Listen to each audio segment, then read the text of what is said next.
হে জগতবাসী, আজ আমি শামীম আলী চিশতি আপনাদের সামনে যে আলোচনাটি নিয়ে আসলাম, সে আলোচনাটি হলো এই পৃথিবীতে যদি কেউ বুঝতো, যদি কেউ জানতো, কখনোই জান্নাত চাইতো না।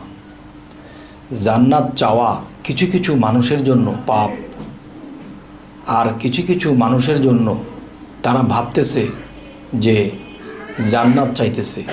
এই জান্নাত চাওয়াটা এক প্রকার অপরাধ। হে জগতবাসী, অবশ্যই আপনারা আমার হেডলাইনে দেখেছেন যে জান্নাত যদি কেউ বুঝতো জান্নাত বিষয়টা, তাহলে কেউ কখনো জান্নাত চাইতো না।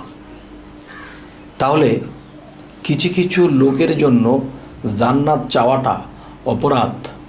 জানি না আমার এই আলোচনা, এই ভিডিও কে কোন মনে নেবে, তবে অবশ্যই পুরো আলোচনাটি শুনবেন। পুরো আলোচনাটি যদি শোনেন তো অবশ্যই আপনারা একটা কিছু বুঝবেন, আর না হয়তো আমাকে মন্দ বলতে থাকবেন। তো অবশ্যই আলোচনাটি করা শেষে আমাকে অবশ্যই জানাবেন যে আসলে বিষয়টি কি বোঝানো হলো। যেমন একটা কথা, যে এই পৃথিবীর সমস্ত মানুষ সবারই কিন্তু দুঃখ কষ্ট আছে, বিভিন্ন প্রাণী জগতেরও দুঃখ কষ্ট আছে। তবে আল্লাহর বাণীতে পাওয়া যায় দুঃখ কষ্ট যন্ত্রণা আল্লাহকে কখনো স্পর্শ করে না। তবে আমি বলবো যে অবশ্যই কিছু কিছু দুঃখ আছে, তা আল্লাহর কাছে কিছু কিছু দুঃখ লাগে। সেই দুঃখটা কি আমি অবশ্যই আপনাদেরকে বলবো। যেমন মনে করেন যে একটি রাজ্যের রাজা যখন প্রচার করে দিল, ডাক পিটে বলে দিল যে এই রাজ্যের রাজা এমক মাসের এমক তারিখে রাজভাণ্ডার খুলে দেবে, যার যা দরকার, যে যা চায় তাকে তাই দেওয়া হবে। তখন কি হলো, যে দেশের মানুষ তো লাইন দিছে। লাইন দেওয়ার পরে যে যা চাইতেছে তাকে সে ঠিক তাই দিচ্ছে।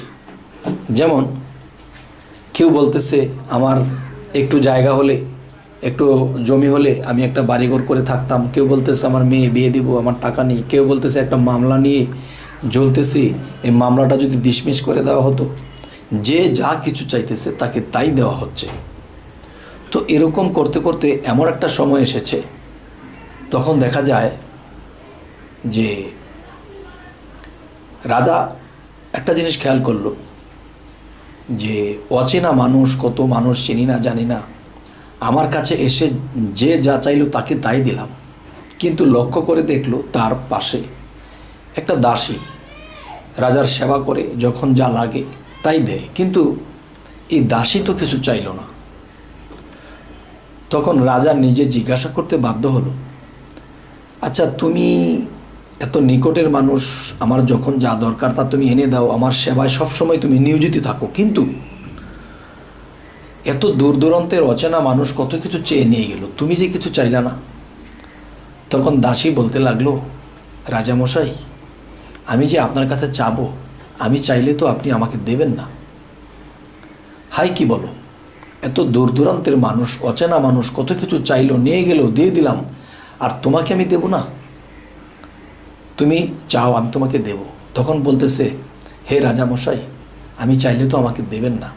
তখন রাজা বলতেছে যে আমি কথা দিচ্ছি, তুমি চাও আমি তোমাকে দেব। তখন দাসী কি করলো, রাজার চাদরে ধরলো। আমার চাদরে ধরলো কেন?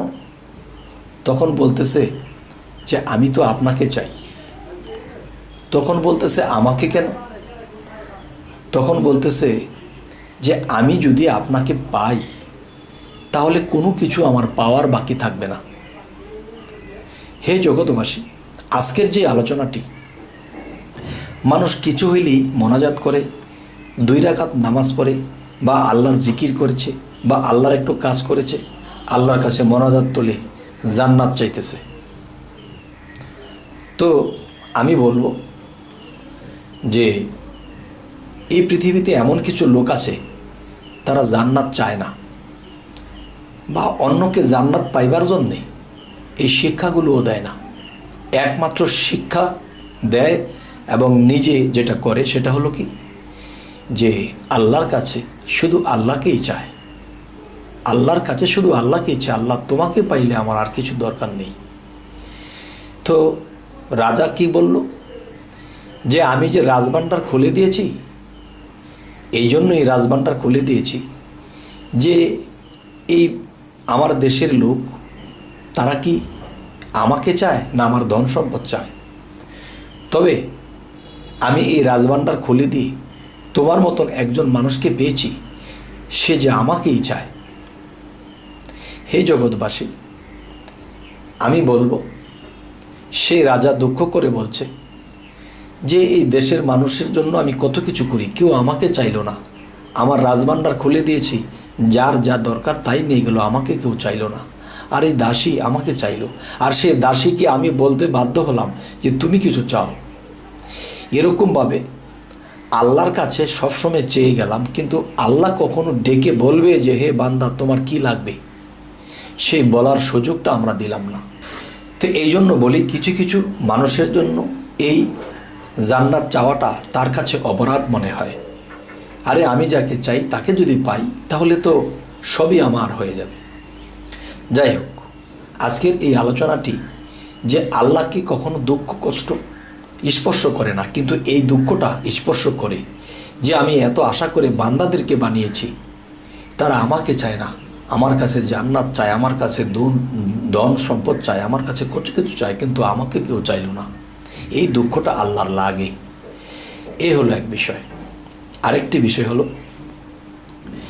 যারা এই জগতে জান্নাত নিজে চায় এবং অন্যকে জান্নাত পাইবার রাস্তা দেখিয়ে দেয়, তারা আসলে প্রেম বোঝে না, আল্লাহর ভালোবাসা বোঝে না। কেননা আমি যাকে ভালোবাসি তাকে নিঃস্বার্থ ভালোবাসতে হবে। তাকে নিঃস্বার্থ ভালোবাসতে হবে কেমন? যেমন একটা পুরুষ লোক যখন একটা বিবাহ করে, তখন তার কাছে কি চায়? যৌতুক চায়। তাহলে যৌতুক যদি চায়, তাহলে তার সাথে তার ভালোবাসা নেই, কিছু বিনিময়ে তাকে সে পাইতে চায়। আর ভালোবাসা এমন একটা জিনিস, নিঃস্বার্থতাই প্রেম, এখানে কিছু চাওয়া পাওয়া নেই। তাহলে যে কথাটি বলতে চাচ্ছি, যে আল্লাহর কাছে নিঃস্বার্থতা প্রেম করব। আল্লাহ আমাকে কি দিল না দিল, আমাকে দুঃখ দিল কষ্ট দিল, দেখ, সেটা আল্লাহর খুশি, তবুও যদি তাকে পাই।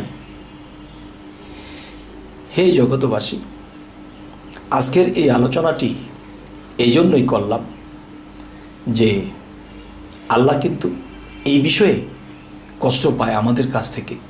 আমরা কেন আল্লাহর কাছে জান্নাত চাবো? আরও একটি আয়াতের মধ্যে বলা হয়েছে যে ওয়াল্লাযী খালাকাল মাউতা ওয়াল হায়াতা লিয়াবলুওয়াকুম আইয়ুকুম আহসানু আমালা ওয়া হুয়াল আজিজুল গাফুর। অর্থাৎ আমি মানুষের মৃত্যু ও জীবন সৃষ্টি করিয়াছি পরীক্ষা করার জন্য, তোমাদের মধ্যে কে কর্মে উত্তম, তিনি পরাক্রমশালী এবং ক্ষমাশীল। হে জগতবাসী, চলুন আজকের পর থেকে আল্লাহর কাছে জান্নাত আর চাব না, এতটুকুই চাব, যেভাবে ইবাদত করলে হে আল্লাহ আপনি খুশি হবেন, অতটুকুই করাই নিয়েন। বাকি চাহিদা করব না। একটা চাহিদা থাকবে, সমস্ত ইবাদতের বিনিময়ে যেন তোমার দাস হতে পারি। তোমার যদি ভালো লাগে, তোমার মনের মধ্যে যদি আমি লাগি, তোমার পরীক্ষায় যদি উত্তীর্ণ হতে পারি, তাহলে তোমার সখা হতে পারবো। হে জগতবাসী, সখা কি? সখাই তো বন্ধু, আর বন্ধুরাই তো অলি আউলিয়া। আর আল্লাহ কোরআনে বলেছে, আমার বন্ধুদের কোনো ভয় নেই, আমার অলিদের কোনো ভয় নেই। হে জগতবাসী, আজকের পর থেকে আমরা আল্লাহর কাছে নিঃস্বার্থ প্রেম করব, আর দুঃখে সুখে যেভাবেই রাখো আলহামদুলিল্লাহ বলে চোখের পানি মুছে আল্লাহর কাজে নিয়োজিত থাকব। তো আজ এই কথাগুলো বলেই রাখবো। সকলেই ভালো থাকবেন। আল্লাহ হাফিজ।